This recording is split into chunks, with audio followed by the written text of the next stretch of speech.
जी, welcome back. आज एक और नई इंटरेस्टिंग स्टोरी, और ये स्टोरी है चिड़िया की।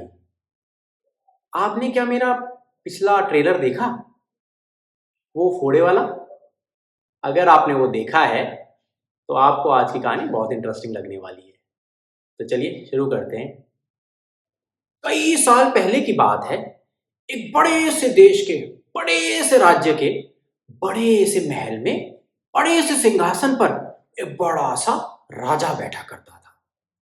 और उसी महल के बगल में एक छोटे से खेत के छोटे से कोने में, छोटे से पेड़ पर एक चिड़िया रहती थी, जिसका नाम था टुनटुनी। टुनटुनी को गाना गाने का बहुत शौक था। वो जब देखो अपना गाना गाती रहती, टुनटुना टुनटुन टुन, टुनटुना टुनटुन टुन, टुनटुना टुनटुन टुन, टुनटुना टुनटुन टुन। उसका ये काम, उसको गाना बहुत पसंद था और लगातार गाने गाती रहती थी। एक दिन गाना गाते हुए उसके पैर पर कांटा चुभ गया। उसने छोटा छोटा मोटा कांटा ही तो है, ठीक हो जाएगा, आपको भी लगते रहता है, ठीक तो हो ही जाता है। अगले दिन वो उठी तो ये बड़ा फोड़ा उसके पैर पर हो गया। टुनटुनी बहुत परेशान कि भाई क्या करूं क्या करूं क्या करूं, कैसे ठीक होगा। दर्द भी कर रहा था, दर्द भी कर रहा भाई। और आसपास जाते हुए एक व्यक्ति ने बोला, अरे भाई ये जो फोड़ा है ना, कोई ऐसा वैसा फोड़ा नहीं है, और कोई इसको ऐसा वैसा कोई व्यक्ति काट भी नहीं सकता, इसको तो एक शाही हजाम ही काट पाएगा।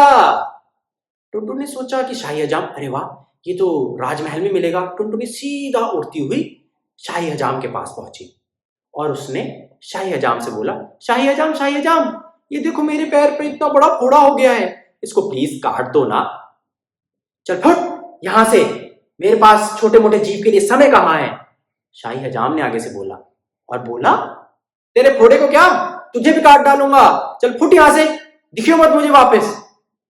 ये तो टुनटुनी को बिल्कुल बर्दाश्त नहीं हुआ। टुनटुनी सीधा गुस्से में उड़कर राजा के पास जा पहुंची और उसने राजा को बोला, राजा राजा, मैं चाहती हूं कि तुम अपने हजाम को बर्खास्त कर दो, अभी नौकरी से निकालो। राजा ने पूछा, अरे भाई भला क्यों, क्या बात घटी है।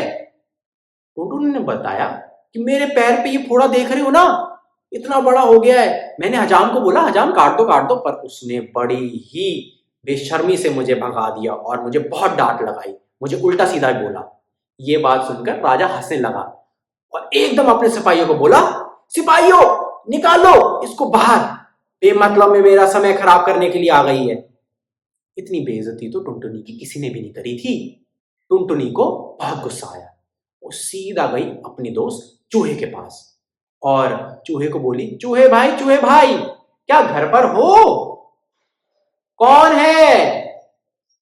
ओ टूनी, तुम आओ बैठो, खाना लगा दूं, खाट बिछा दूं, खाओगी? टूनी ने बोला, हाँ हाँ खाना तो खाऊंगी, पर तुम जाओ जरा पहले उस मोटे राजा के मोटे से पेट को जरा कुतर तो डालो। अरे अरे अरे टूनी, क्या बात कर रही हो? मैं राजा के आसपास भी भटका तो उसके सिपाही मुझे जेल में डाल डालेंगे, ये काम मैं नहीं कर सकता, मैं नहीं कर सकता। कैसे दोस्त हो तुम मेरे, जाओ मैं तुम्हारे घर पर खाना भी नहीं खाऊंगी। ये कहते हुए टूनी सीधा जाकर गाय पे जा पहुंची।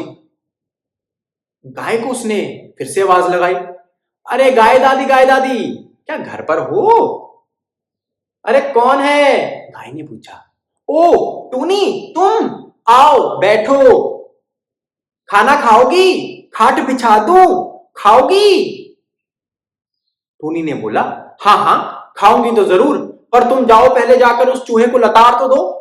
ये बात सुनकर गाय आगे से बोली, अरे टूनी तुम्हें पता तो है, मैं सारा दिन कभी इधर कभी उधर, कभी उधर कभी उधर और कभी इधर बैठ बैठ कर थक गई हूं, और मुझसे अब और ज्यादा उठा नहीं जाएगा।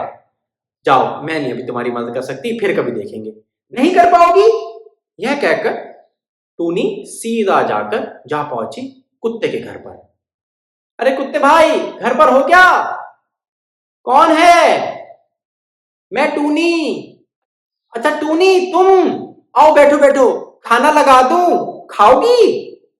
खाऊंगी तो जरूर, पर तुम जाओ जरा उस भैंस को तो जरा काटाओ।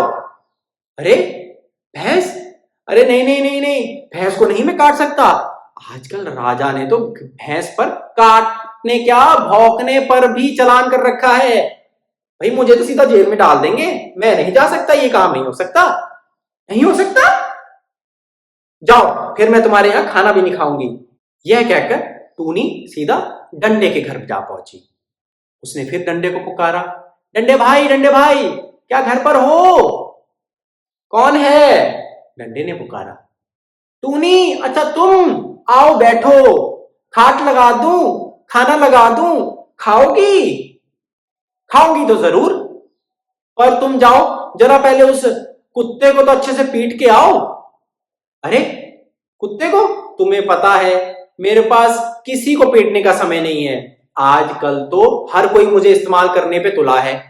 अरे प्रशासन से लेकर हर कोई जिसका मन चाहता है उठाता है मुझे और एक दूसरे के बजाने लग जाता है। मेरे पास कोई समय नहीं है और मेरे पास बिल्कुल बहुत थका हूं। तुम देख लो मेरी हालत, मैं तो तुम्हारा ये काम बिल्कुल नहीं कर सकता। नहीं कर सकता? क्या मतलब? जाओ, फिर मैं तुम्हारे घर खाना भी नहीं खाऊंगी। यह कहकर टूनी अपने दोस्त आग के जा पहुंची। अरे आग भाई, आग भाई, क्या घर पर हो? हाँ हाँ, कौन है? अच्छा टूनी तुम, आओ आओ बैठो, खाट बिछा दूं, खाना लगा दूं, खाओगी? हाँ खाऊंगी तो जरूर, पर तुम जाकर जरा उस डंडे को तो जला दो। डंडे को? अरे भाई मैं किसी को नहीं जला सकता। तुम्हें पता है ना, लोग आपस में छोटी सी बात पर लड़ पड़ते हैं और एक दूसरे को आग लगा देते हैं। आजकल तो यह हाल हो रखा है और हर जगह मेरी कमी हो रखी है। अब मैं डंडे को कहां जाऊंगा, डंडे के पास कहां उसके जलाता फिरूंगा? मेरे पास समय नहीं है। तुम जाओ किसी और को बोल दो, किसी और को बोल दो। क्या मतलब है इस बात का? तुम मेरी मदद नहीं करोगे तो कौन मेरी मदद करेगा? मैं नहीं कर सकता ना टूनी तुम्हारी मदद, मेरे पास वैसे ही कमी है। जाओ, फिर मैं तुम्हारे यहां खाना भी नहीं खाऊंगी। यह बात कहकर टूनी समुद्र के पास जा पहुंची। उसने समुद्र को पुकारा और समुद्र ने भी उसे बोला, आओ टूनी बैठो, खाट बिछा दूं, खाना लगा दूं, खाओगी? खाऊंगी तो जरूर, पर तुम जाओ पहले उस आग को तो बुझा के आओ। आग को कैसे बुझा सकता हूं? तुम्हें पता है मैं तो इतना भारी हूं, कहां जाऊंगा? पर आजकल नदियों में तुम्हें पता है कितना सारा पानी हो रहा है, हर जगह बाढ़ बाढ़ कर देती हैं और सीधा आकर मेरे में समा जाती है। मेरे पास तो कोई समय नहीं है, मैं नहीं कहीं जा सकता। नहीं जा सकते? क्या मतलब है? तो मेरी मदद कौन करेगा? नहीं कर सकता ना टूनी तुम्हारी मदद, आगे से समुद्र ने बोला। तो जाओ, मैं तुम्हारे यहां खाना भी नहीं खाती। यह बोलकर टूनी सीधा जा पहुंची अपने दोस्त हाथी के पास और उसने हाथी को पुकारा, हाथी दादा, हाथी दादा, क्या तुम घर पर हो? हाथी ने बोला, हाँ हाँ टूनी, आओ बैठो, खाना खाओगी? खाट लगा दूं, खाओगी? टूनी ने बोला, हाँ खाऊंगी तो सही, पर तुम जाओ वो समुद्र का पहले सारा पानी पियाओ पहले जाके। अरे टूनी ये तो नहीं हो सकता, हाथी ने कहा। मैंने तो आज का अपना सारा पानी का कोटा पहले ही पूरा कर लिया है, अब और हिम्मत नहीं है टूनी। जाओ किसी और को बोल दो ना। किसी और को बोल दो? क्या मतलब है इस बात का? मेरी मदद कौन करेगा?